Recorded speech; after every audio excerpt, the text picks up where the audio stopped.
안녕하십니까. 문 대통령은 퇴임을 앞두고 김정은에게 친서를 보낸 것으로 뒤늦게 알려졌습니다.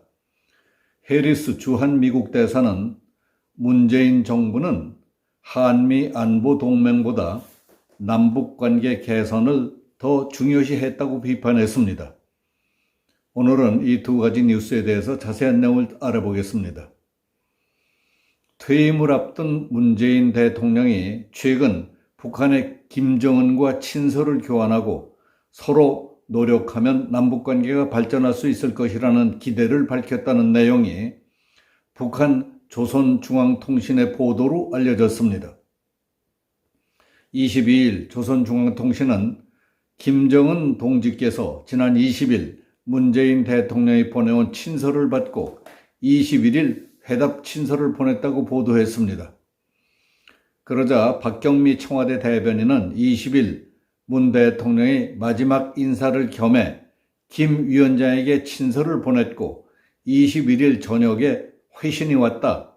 두 정상 간 마지막 친서에 대해 북한이 신속하게 보도하면서 청와대도 상응한 발표를 하게 됐다고 밝혔습니다. 문 대통령은 친서를 통해 남북이 만들어낸 판문점 선언과 평양 선언, 9.19 군사 합의가 통일의 밑거름이 돼야 한다. 남북의 노력이 한반도 평화의 귀중한 동력으로 되살아날 것을 언제나 믿고 기다리겠다고 했습니다. 김정은은 아쉬운 것들이 많지만 여지껏 기울여온 노력을 바탕으로 남과 북이 계속 정성을 쏟아나간다면 얼마든지 남북관계가 민족의 기대에 맞게 개선되고 발전될 수 있을 것이라고 회답했습니다. 북한 보도 내용은 북한 주민이 볼 수 있는 노동신문에는 실리지 않았습니다.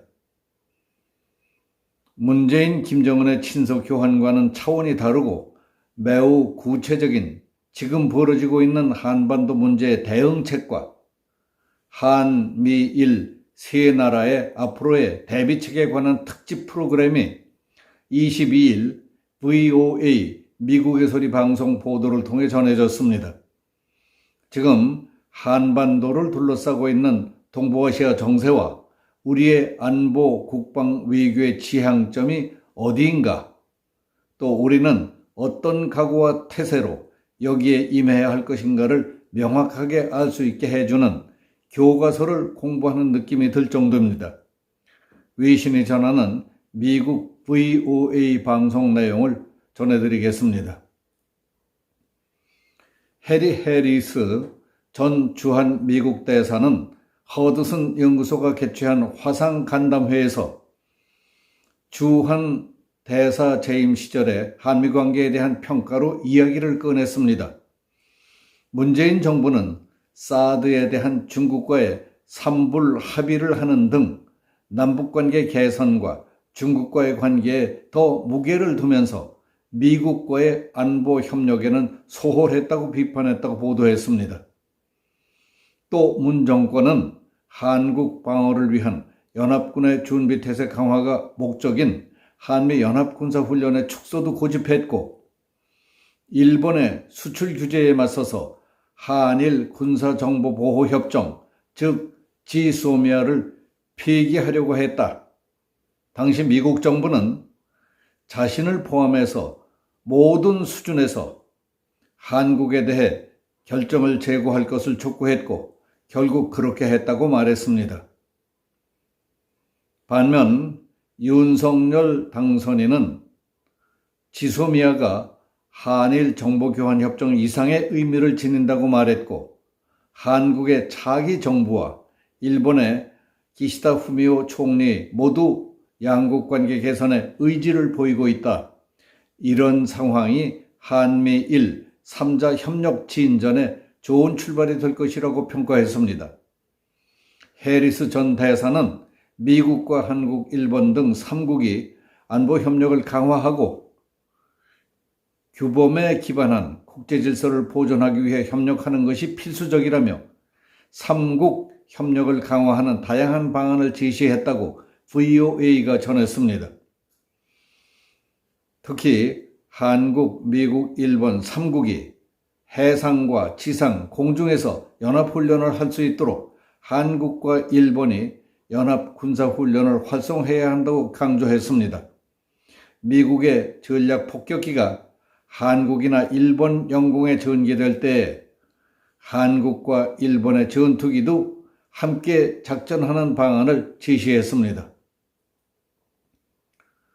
그리고 북대서양 조약기구 나토의 기동함대를 거론하며 영내에서 미국, 한국, 일본 해군이 함께하는 상설 해군 창설도 고려할 필요가 있다고 말했습니다.